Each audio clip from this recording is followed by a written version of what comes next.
오늘 하나님께서 우리에게 주시는 말씀은 신약성경 마태복음 5장 21절에서 26절의 말씀입니다. 신약성경 마태복음 5장 21절에서 26절, 신약성경 6쪽에 있습니다. 마태복음 5장 21절에서 26절을 봉독하겠습니다. 옛사람에게 말한 바 살인하지 말라. 누구든지 살인하면 심판을 받게 되리라 하였다는 것을 너희가 들었으나 나는 너희에게 이르노니 형제에게 노하는 자마다 심판을 받게 되고 형제를 대하여 나가라 하는 자는 공회에 잡혀가게 되고 미련한 놈이라 하는 자는 지옥불에 들어가게 되리라. 그러므로 예물을 제단에 드리려다가 거기서 내 형제에게 원망 들을 만한 일이 있는 것이 생각나거든 예물을 제단 앞에 두고 먼저 가서 형제와 화목하고 그의에 와서 예물을 드리라. 너를 고발하는 자와 함께 길에 있을 때에 급히 사화하라. 그 고발하는 자가 너를 재판관에게 내어주고 재판관이 옥리에게 내어주어 옥에 가둘까 염려하라. 진실로 내게 이르노니 내가 한 푼이라도 남김이 없이 다 갚기 전에는 결코 거기서 나오지 못하리라. 아멘. 하나님의 말씀입니다. 오늘 산상수훈 설교 네 번째 시간입니다. 마태복음 5장부터 7장에 나오는 예수님의 산 위에서의 설교를 묵상하는 것은 올해 주님과 함께 살아가는 삶을 목표로 하고 있는 우리가 예수님의 말씀으로 새로워지고 주님의 말씀으로 예수님과 함께 살아가는 것을 훈련하기 위함입니다. 오늘은 예수께서 제자들에게 화해의 삶을 살아갈 것을 초대하시는 말씀을 함께 묵상합니다. 지난 주일에 예수께서 율법에 대한 말씀을 하실 때 마태복음 5장 17절에서 예수님은 율법을 폐하러 오신 분이 아니라 완전하게 하러 오셨다는 말씀을 묵상하였습니다. 예수님은 바리새인들이 율법을 문자 그대로 지키는 것만을 자랑하고 있는 모습을 넘어서서 그 율법에 담겨 있는 참 정신을 발견하고 그것을 순종하며 살아가는 것이 율법을 완전하게 하는 것임을 강조하셨습니다. 이제 예수께서는 그렇게 율법의 정신을 완전하게 하는 것이 어떤 의미인지 오늘부터 예를 들어주십니다. 우리가 앞으로 5주에 걸쳐서 주님이 이런 패턴으로 말씀하시는 것을 묵상하게 됩니다. 너희가 율법에서 이런 말씀을 들었으나 나는 너희에게 이렇게 말한다.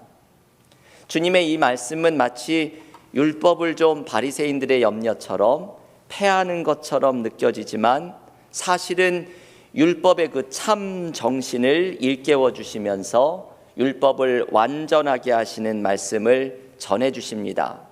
예수님이 이 주제에 대해서 제일 먼저 말씀하시는 것이 바로 화해의 삶입니다. 주님은 먼저 살인하지 말라는 계명을 인용하십니다. 오늘 본문 마태복음 5장 21절과 22절의 말씀입니다. 옛사람에게 말한 바 살인하지 말라. 누구든지 살인하면 심판을 받게 되리라 하였다는 것을 너희가 들었으나 나는 너희에게 이르노니 형제에게 노하는 자마다 심판을 받게 되고 형제를 대하여 나가라 하는 자는 공회에 잡혀가게 되고 미련한 놈이라 하는 자는 지옥불에 들어가게 되리라. 예수님은 살인하지 말라는 10계명의 율법을 말씀하십니다.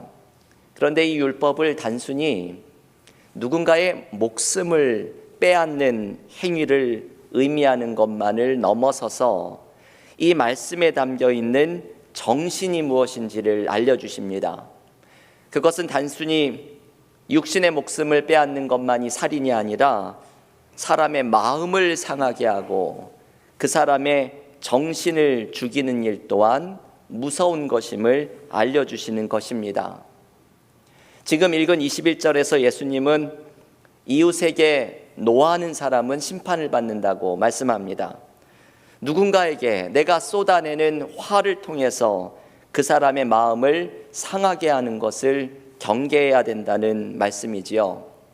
특별히 주님은 말의 문제에 집중하십니다.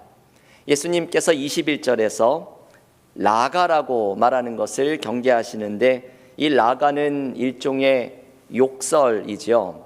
무가치한 사람이라는 뜻을 가진 욕입니다. 그래서 세번역 성경은 라가를 얼간이라고 번역합니다.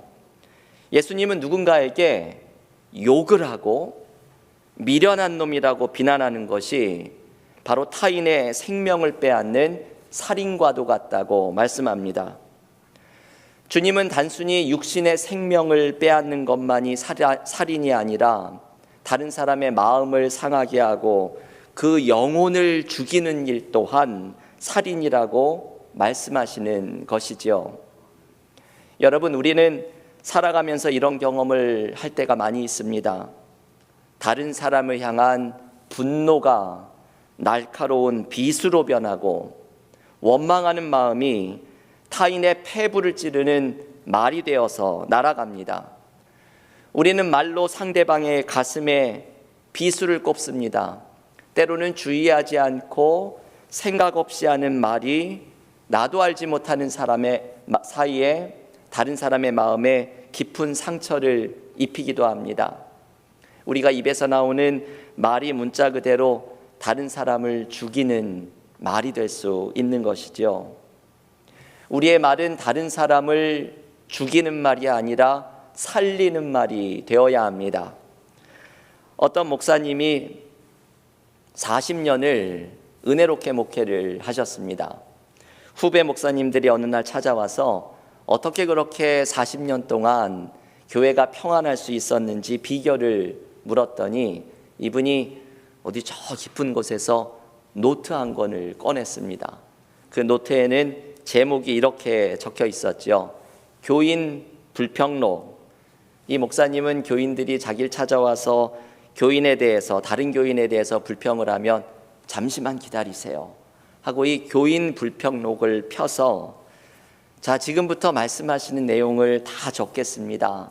다 적고 나면 읽어보시고 밑에 이름과 사인을 해주시면 제가 이 내용을 꼭 바로잡도록 하겠습니다.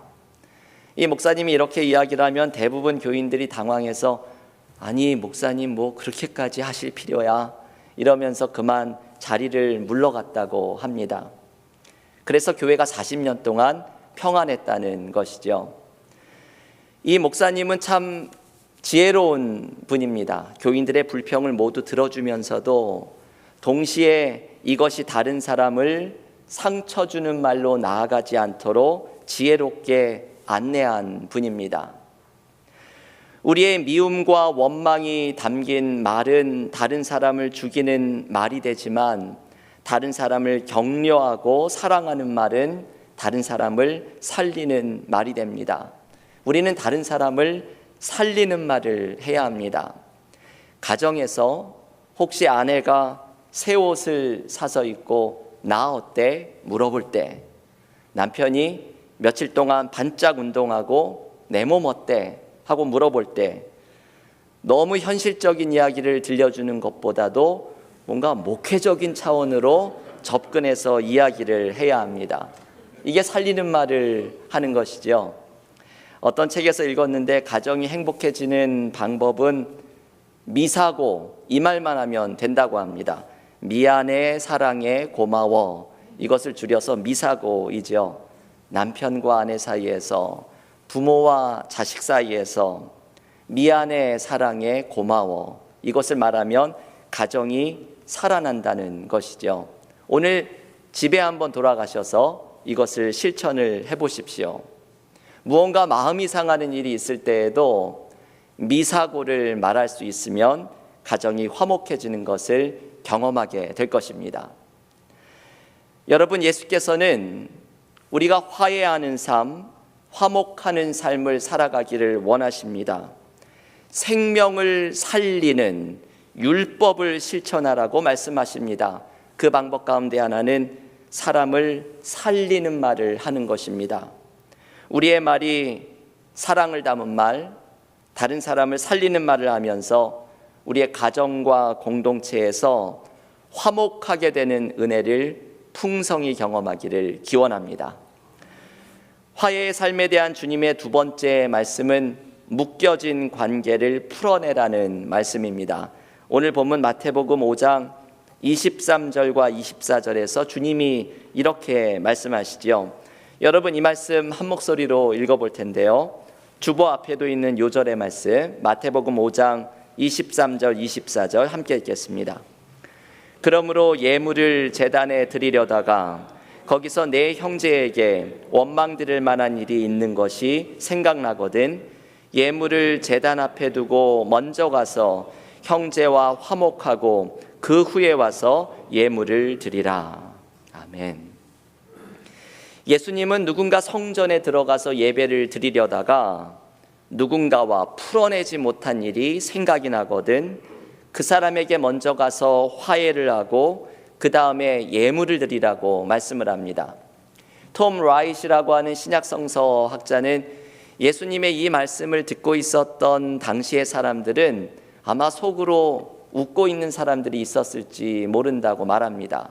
왜냐하면 예를 들어서 저 북쪽 갈릴리에서 약 3일을 내려와서 예루살렘 성전에 들어가 이 예물을 드릴 동물을 그 성전에서 팔고 있는 사람에게 구입해서 예배를 드리려다가 아차, 나의 삶에 묶여져 있는 관계가 있는데 이걸 풀어야지 생각을 하고 동물을 누군가에게 맡겨놓고 3일 길을 고향을 올라갔다가 관계를 풀고 다시 3일 길을 내려와서 예배를 드리는 것이 이게 이렇게까지 할 일이냐 생각하면서 웃고 있었을 사람이 있었다는 것이겠지요.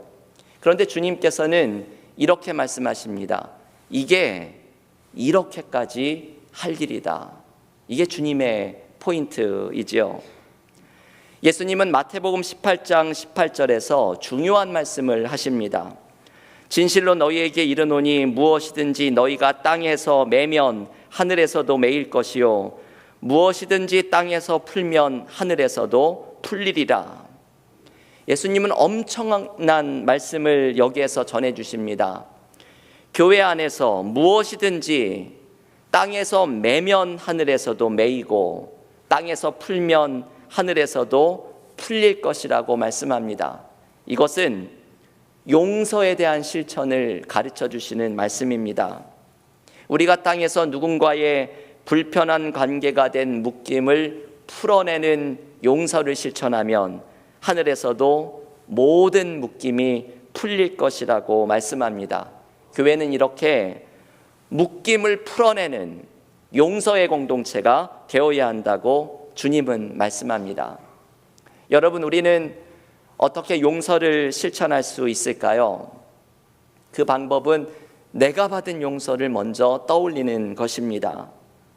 내가 하나님으로부터 얼마나 큰 용서의 은혜를 경험하였는지 기억하면 우리도 누군가에게 나에게 상처를 준 사람과의 묶임을 풀어낼 수 있습니다. 어떤 분이 교회에 처음 나와서 은혜를 많이 받은 분이 있었습니다. 세례도 받으시고 신앙생활의 기쁨을 경험하기 시작을 하였습니다. 이분의 모습이 너무 아름답게 느껴져서 옆에 있던 한 교우가 그분께 물었습니다. 당신이 교회에 와서 가장 많이 배운 것은 무엇입니까? 그러자 이분이 곰곰이 생각을 하다가 이렇게 대답을 했습니다. 교회에 와서 눈물을 배웠습니다. 저는 이 이야기가 참 가슴에 와닿는 이야기입니다. 우리가 교회에서 은혜를 받으면 가장 먼저 경험하는 것이 눈물입니다. 나 같은 죄인을 용서하여 주신 하나님의 은혜에 눈물이 나고 이렇게 엄청난 은혜를 받은 감격 속에서 다른 사람을 향한 눈물이 흐르기 시작합니다. 은혜 받은 사람에게는 눈물이 있습니다. 우리가 지난 2주 동안에 걸쳐서 터키와 시리아의 지진 피해자를 위한 구호원금을 모금하였는데 많은 교우들께서 이 모금 헌금에 동참하셨습니다. 교우들의 마음에 눈물이 있었기 때문이죠. 그 고통받는 사람들을 위한 눈물, 주님의 마음을 느끼는 눈물이 있었기 때문입니다. 우리는 신앙생활을 하면서 눈물을 배웁니다. 그리고 이 눈물은 나 같은 죄인을 용서하여 주신 그 하나님의 은혜에 대한 감격으로부터 눈물이 시작됩니다. 이 은혜를 경험하면 다른 사람을 향한 용서가 가능해집니다. 그런데 여러분, 우리가 용서를 통해서 인간관계에 있는 묶임을 풀어나가기 시작하면 우리의 삶에 새로운 은혜가 찾아오기 시작합니다. 용서에 대한 말씀이 담겨있는 마태복음 18장의 20절에서 예수님은 이렇게 말씀합니다. 두세 사람이 내 이름으로 모인 곳에는 나도 그들 중에 있느니라. 여기에 예수께서 말씀하시는 두세 사람이 내 이름으로 모인 것은 단순한 교회 공동체를 이야기하기보다 아까 읽었던 마태복음 18장 18절 묶임을 풀어내는 공동체, 용서를 실천하는 공동체 안에 주님이 함께 하시겠다고 말씀을 합니다. 공동체에서 서로가 서로를 용납하고 받아들이고 모든 묶임을 풀어가는 믿음의 공동체 안에 부활의 주님께서 함께 하시겠다고 말씀을 합니다. 이것이 묶임을 풀어내는 화해의 삶에서 경험하는 은혜이지요. 교우 여러분, 우리의 삶에 묶여있던 관계가 풀어질 때 어둠이 물러가고 빛이 찾아오는 것을 경험해 보신 적이 있습니까? 저는 이런 경험을 많이 하였습니다. 불편한 관계에 있던 사람과 묶임이 풀어질 때 공동체 안에서 서로를 용납하는 은혜가 흘러나기 시작할 때 어둠이 물러가고 그곳이 천국으로 변하는 은혜를 경험하게 됩니다.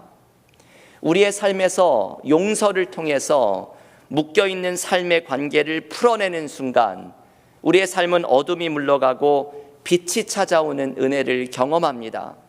그리고 서로를 용납하는 동안에 부활의 주님께서 그곳에 함께하고 계시는 것을 경험합니다. 우리의 삶에 주님이 주시는 충만함과 기쁨이 다시 찾아오는 방법은 모든 묶임을 풀어내는 용서를 실천할 때입니다. 예수님은 이 용서를 기회가 있을 때 실천하라고 강조하십니다. 여러분, 오늘 본문의 마지막 두 절의 말씀 마태복음 5장 25절과 26절은 누군가와 법적인 고발의 문제가 찾아왔을 때 이것을 풀어내라는 주님의 말씀이 등장합니다. 그런데 25절이 이렇게 시작을 하죠. 너를 고발하는 자와 함께 길에 있을 때에 급히 사화하라. 주님은 지금 길 위에 있는 것을 강조하십니다. 아직 기회가 있을 때, 시간이 있을 때 이 묶여진 것을 풀어내고 화해하라고 말씀을 합니다. 우리는 기회를 놓치지 말아야 합니다. 우리의 삶에 묶여있는 것을 풀어내는 것을 미루는 것이 아니라 기회가 있을 때, 시간이 있을 때 용서하고 화해하는 실천으로 모든 묶임을 풀어내야 합니다. 그때 우리는 삶에서 어둠이 물러가고 주님의 임재가 충만하게 찾아오는 기쁨을 누리게 됩니다. 교우 여러분, 오늘의 말씀은 어떻게 보면 참 부담스러운 말씀이지요. 누군가에게 살리는 말을 하고 용서를 실천하는 것이 예배만큼 중요하다는 이 말씀은 그리스도인인 우리에게도 부담스러운 말씀인 것이 당연합니다. 하지만 주님은 이 말씀을 제자들을 위해서 주십니다. 제자들의 유익을 위해서 주십니다. 왜냐하면 용서로 삶의 묶임을 풀어낼 때 우리는 주님의 임재를 느끼고 빛을 경험하고 내 삶에 새로운 삶이 열려지는 은혜를 체험하게 되기 때문입니다. 화해와 용서로 풀려지는 우리의 묶임 중에 가장 큰 것은 바로 내 삶의 묶임입니다. 화해와 용서는 내 삶의 묶임을 풀어내고 주님께서 주시는 새로운 은혜를 향하여 나아가도록 도와줍니다. 주님이 기뻐하시는 화해의 삶으로 내 삶의 모든 묶임을 풀어내고 주님과 함께 새로운 삶을 열어가는 은혜를 풍성히 경험하는 믿음의 성도들이 되시기를 주님의 이름으로 간절히 축원합니다. 기도하겠습니다.